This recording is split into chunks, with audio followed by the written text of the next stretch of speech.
ए जोड़ी पुसो दशहरा मेला देखे आबे नी। हाँ जोड़ी, मैं दशहरा मेला देखे जरूर आबू। पर आयो बाबा के ना बताबे ने। हाँ जोड़ी, नी बताबू। ले बजा, ले बजा,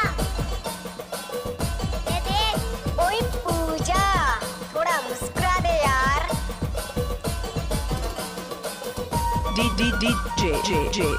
DJ मिक्स बार।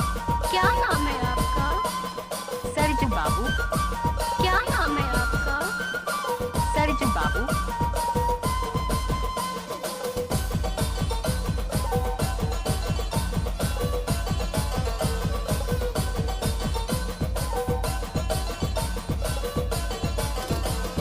दशहरा मेला देखे आबे रे जोड़ी, मोके ते फोन करी ले।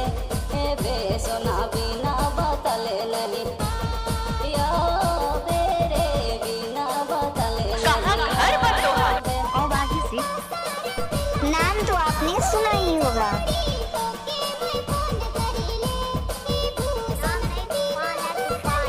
क्या? अरे वाह, कसम मजा आ गया।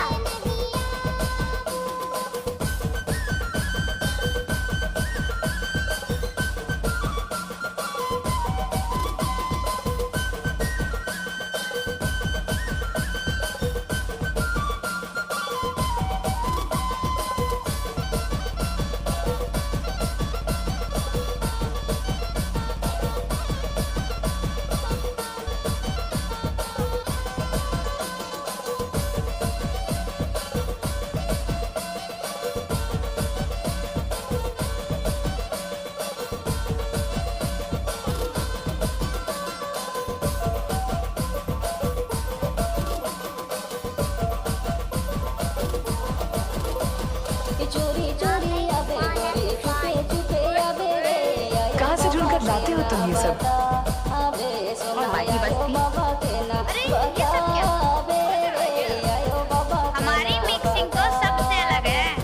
चोरी चोरी आबू जोड़ी, छुपे छुपे आबू रे।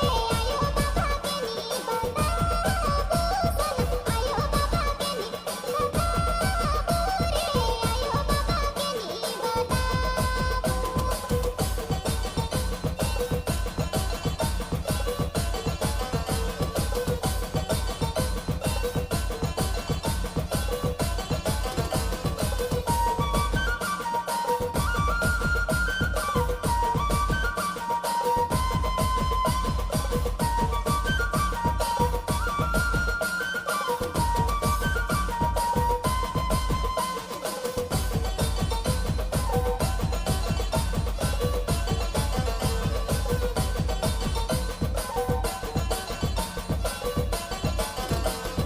जब से क्या नाम है आपका? सरजू बाबू। क्या नाम है आपका? सरजू बाबू। कहाँ गाँव पड़ता है? और बाकी से कौन है? अच्छा,